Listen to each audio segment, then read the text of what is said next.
Hey Royal Family, welcome to my General Hospital Daytime Drama channel. I am your hostess, the Daytime Drama Queen. I have your General Hospital recap for Thursday, July 27th. Now, let's have at it. Nina drops by Kelly's diner and sees Carly Spencer working behind the counter. She asks Carly, "Oh, you work here now?" Carly says, "No, I am the new owner." Nina says that Willow has included me in her circle of friends and family to visit her, and I want to thank you for that.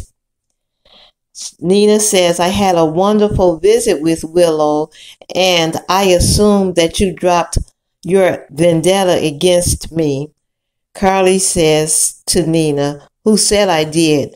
I don't know what type of game you're playing, but you have taken my life away from me. Maybe Willow has been forgiving. As for the rest of my family, they won't forgive you. And make no mistake about it, I'm going to get everything I lost and then some." Mean it. I want us to get along. For Willow's sake. We're family. Oh, we're not family, okay? Family gives, and all you've done is take. We all know that Willow's heart knows no bounds, and she's allowed you access, but the rest of my family, they're not so forgiving. And I might be having a bit of a setback right now, but make no mistake, I will get back every single thing that I've lost. All of it.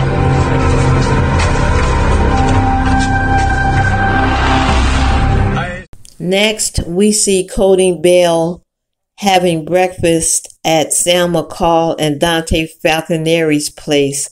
He tells them that he fears Sasha may be in danger. Cody says something else is going on. Sasha is not insane. Sam has an appointment to see her sister, Molly Lansing Davis. She leaves. Cody continues to tell Dante that there's something off with Sasha. "I know she had a breakdown before, but she bounced back a lot stronger. It doesn't make any sense. Doesn't it sound suspicious to you?" Cody also says, "I'm convinced that whatever the problem is, it is not Sasha, but it is the people around her, namely GLADYS." Dante tells Cody that GLADYS wanted him arrested for taking the diamond bracelet. Cody said, "I tried to warn Sasha that GLADYS couldn't be trusted." Dante says, "Why do you think that?" Cody tells Dante that GLADYS tried to sell Brando's garage. Dante says, "How do you know that?" Cody explains that he overheard GLADYS and Selena Wu discussing the garage. Cody finally lets on that Selena Wu runs a high-stakes poker game at the Savoy, and that GLADYS is a high-stake poker player. He says that GLADYS loses a lot. That's why she sold the garage to Selena Wu. And I think that she's raiding Sasha's bank account to pay her debts. Dante then asks again, "How do you know?" Cody says that "I play also." Cody says that Selena Wu bankrolls him to play. And he says, "Selena threatened to kill me if I told anyone. Now, my life is in your hands." GLADYS is one of her regulars, and she loses big. A lot. She's lost more than she can ever repay Selena. That's why she sold Brando's garage to her. Me. And my job is to make sure that her customers win, but not too big. Selena has threatened to kill me if I tell anyone, so now my life is in your hands.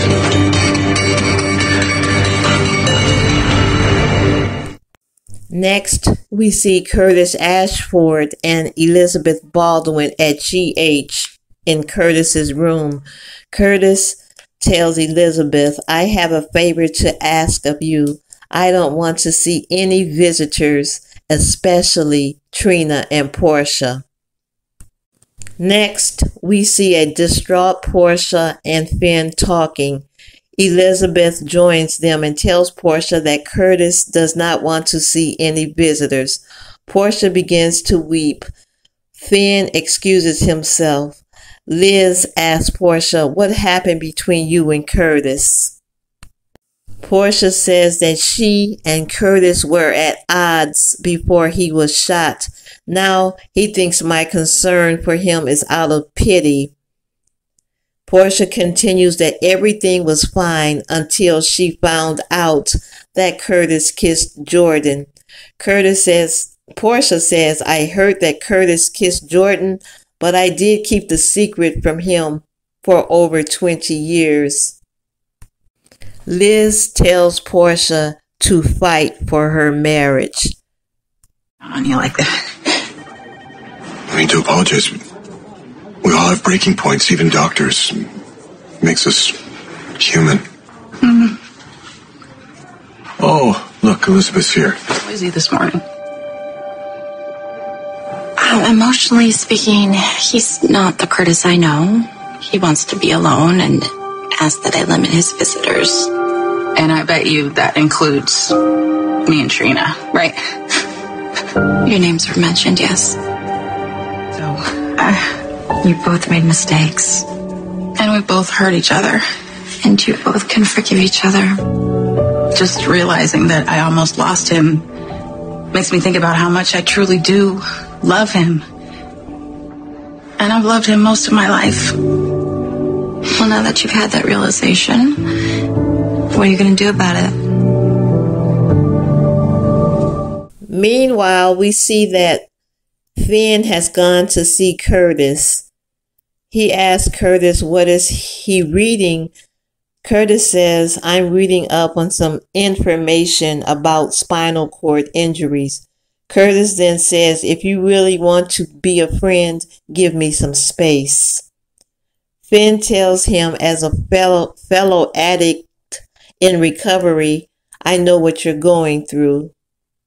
Curtis tells Finn that he already notified the doctors about his problem with drugs and they have given him limited doses, so I won't go down that road again.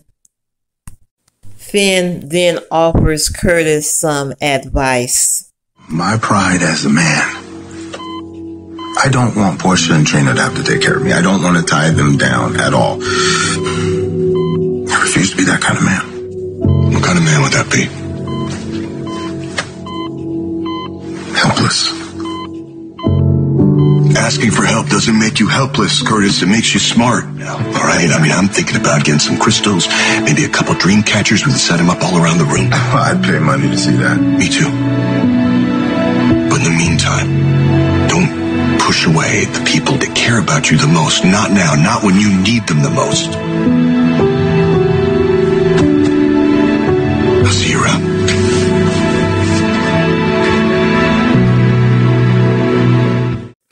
Sam goes to see her sister Molly, who is lying on the couch. She tells Sam that she was distracted and she hurt her leg. Sam asks her, what would you do if you and TJ can't have children? Molly says, I would feel like something is missing in my life. Molly says that TJ wants to have a child. Maybe we can wait. Maybe the doctors will have some news, or maybe we can go over the surrogate route. I know that there's a lot of options and a lot of important decisions to make. There are, but the silver lining is you have a lot of time to go over all of your options, and you and TJ can make the decision together. And when the two of you do, just remember that I will be here to listen to you and maybe someday even babysit. We then see Maxie Jones making arrangements to go see Sasha Gilmore. Her children are being unruly. They are running around the house. Maxie hangs up and snaps at them. There is a knock at the door. It is Max Scorpio. Maxie leaves the children with Mac. He then cannot control them. They continue to argue and become unruly. Felicia Scorpio drops by and snaps at the children. They soon fall into order and mind Felicia. Put away neatly on your own sides of the room, clothes picked up and put away and beds made. And you have to pass the Grandma Felicia inspection. Go on. The sooner you finish, the sooner we can leave for the pool. You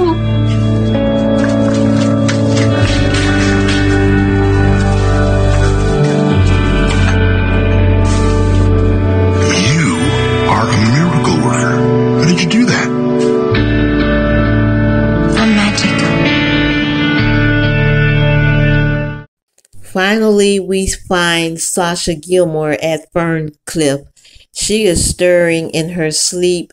She has been restrained. She wakes up shouting, "Someone help me." A nurse comes in and Sasha says, "Can you contact my family, GLADYS?" Later, we see GLADYS has arrived with Dr. Montague. GLADYS tells Sasha, "Don't you remember you tried to kill Cody Bell?" Dr. Montague chimes in and tells Sasha that you had a psychotic break. You became delusional. Sasha says, "No, I was doing better." GLADYS says, "No, you were not getting any better." Dr. Montague tells GLADYS to step outside. Sasha yells for GLADYS not to go. GLADYS tells Sasha, "I'll be right outside the door." Alone with Sasha, Dr. Montague tries to insist that she was not getting any better. He tells Sasha that it was a figment of her imagination. Sasha says, "I was getting better until I start seeing you and you prescribed those pills to suppress her memory." Dr. Montague takes out a syringe and injects its content into her IV bag, which is attached to her arm. Sasha is then knocked out. Meanwhile, Maxie Jones has arrived. She sees GLADYS standing out the door. GLADYS informs Maxie that Sasha is not doing so well. Maxie said that's why she needs to see her friends. GLADYS then convinces Maxie to let the professionals handle it. She then takes Maxie to get a cup of coffee. Sasha. Right now, okay, we got to accept you and I can't do anything for her. The best thing we can do is let the professionals help her. Yeah, but she was doing so well. She was getting stronger and stronger, getting her life back on track, and then this just happened out of nowhere. It makes no sense. I know. It is heartbreaking seeing her struggle with her mental health. But she's in good hands. Let's go get a cup of coffee. Come on. On the next General Hospital. I have just been fooling myself this whole time. I get a feeling that something else is going on. Do you think it's a bad sign that you haven't heard from her? We're looking for someone. Are you open to that too? I'll take that as a win. This is how you take care of it? I miss you. Well, Royal Family, that's it for today's episode, the recap of General Hospital. Please send me your thoughts, your comments, and your theories, and we will discuss later. Until then, this has been the Daytime Drama Queen saying ta-ta.